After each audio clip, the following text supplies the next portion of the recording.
Good news, Mars is leaving Scorpio, thank God. But the bad news, the crash out's about to be loud and quick. That's right, you heard it here on November 4th, Mars enters Sagittarius. Now here's where it gets spicy and dicey. It's forming a grand trine with Saturn, Neptune, and Jupiter. It's also forming an opposition to Uranus. It's forming a sextile to Pluto. It's not like the other grand trine, at least. It is still going kite flying, so sorry for that. Now look, I know what I said about Venus and Libra about that being the last kite flying experience, but that was with the grand trine of Pluto and Uranus. We have a whole new grand trine in the sky. It's a whole new world. You can call me Aladdin. Look, it's not my fault that these outer planets want to throw back to the 90s. But hey, I'll let you know how it affects you personally. For Leo, Mars will be transiting your 5th house of authentic expression, building up your confidence, putting yourself out there, shining your light, and not dimming it because of other people's projection, baby. Love, children, and romance will also play a role here too. We like Mars in the 5th. She's a good time. She knows how to have fun when it's not done impulsive or spontaneous. I mean, there is one thing that we can do impulsive and spontaneously. You nasties. There are children watching this. When it comes to matters of expression, you're going to be rather direct. And if anybody tries it, you're spiritually protected. You got Jupiter trining from your 12th. Doesn't mean that things are going peachy keen behind the scenes. Now, of course, you do need to let go of anything that's no longer serving you and your current self with Saturn and Neptune trining from your 8th. And don't delude yourself into believing that you let things go when you know you're still holding on to them energetically. Honey, it's in your eyes, your head, your shoulders, knees, and toes. Also confront fears of commitment, intimacy, vulnerability while you're at it. Now, Uranus is opposing from your 11th house. Pay attention to your ideas, your thoughts. They're quite innovative during this time. Don't be afraid to be the trendsetter. Honey, you'll make the world that much of a better place. Heal the world! Make it a better place! It's top tier, thank you, I know. Now, Pluto is sextiling from your 7th house. You may have some connections that want to support you. It's going to require effort because it could come with some power struggles and some control. Need to give that the chop so you don't flop, though. Because if people try it, you're not going to be afraid to express how you really feel. Say it with your chest. For Virgo, Mars will be transiting your 4th house of home, family, processing your emotional well-being, listening to your intuition,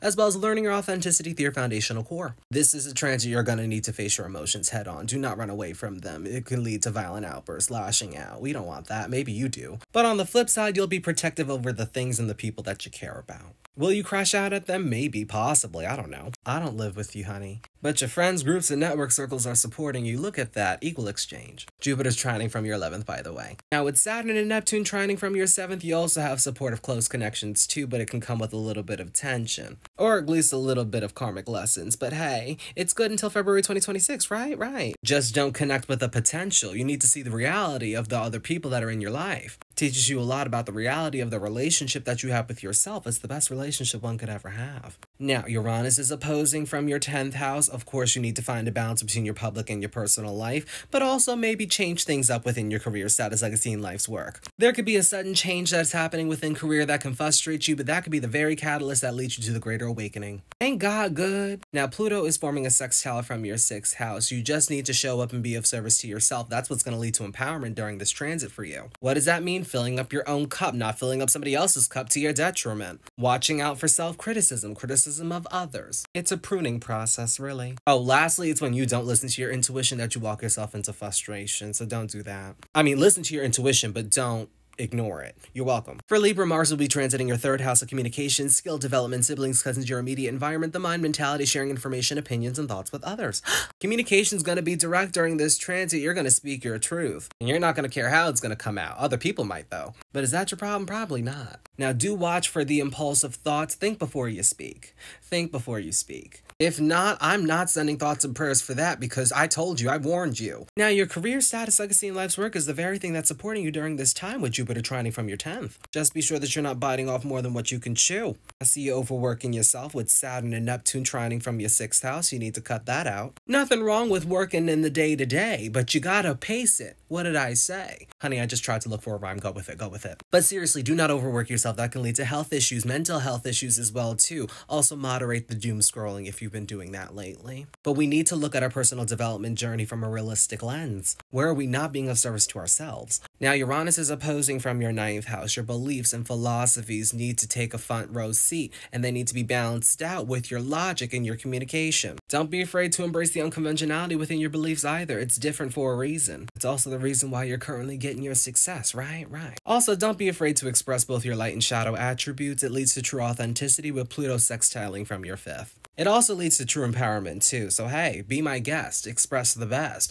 For Scorpio, Mars will be transiting your second house of worth and value, establishing the two material security as well as giving back to yourself through self-replenishment. We do have to watch for impulsive spending during this transit. It's very easy to spend a dollar, but also don't take on financial opportunities just for the sake of money. Don't equate your money to your worth and value, honey. It's just not worth that. Some of us may be sad for a very long time if that's the case. I'm not calling you broke. I'm just saying that perhaps the expectation of what you're wanting may not match the reality of what you have. And the last thing that I want to see is that you are valuing your worth based off an expectation. Well, come to think of it, there are some people that do form expectations and then they end up coming to pass. You know what? Do what you need to do. Just don't equate your worth and value to your expectations, though. That will be setting yourself up for failure. Crazy that we talk about expectations because your beliefs, your philosophies are the very things supporting you during this time with Jupiter trining from your ninth. Honey, you better manifest. I know what I said. Look, it's a very lucky energy, too. All you have to do is keep up with your affirmations, I am, I have, I will, and keep in alignment. You'll be all right. And you know what? Your expression is also supporting you, too, with Saturn and Neptune from your fifth. But don't delude yourself into believing that you're expressing your true authenticity and you're not being pure on that. Gotta face that from the realistic lens. Otherwise, you're just going to attract people that are going to try to control the way that you express yourself. Also, take care of responsibility.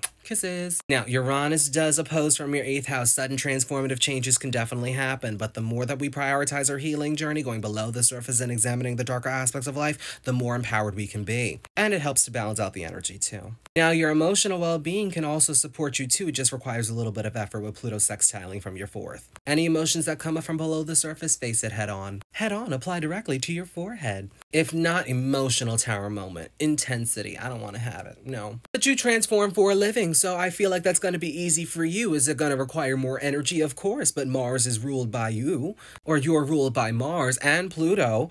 Honey, you know what I meant. Maybe you didn't. Anyway, process those emotions head on, alright? For all the signs, be sure to pay attention to any personal placements as well as aspects being made. Other signs are in the other videos!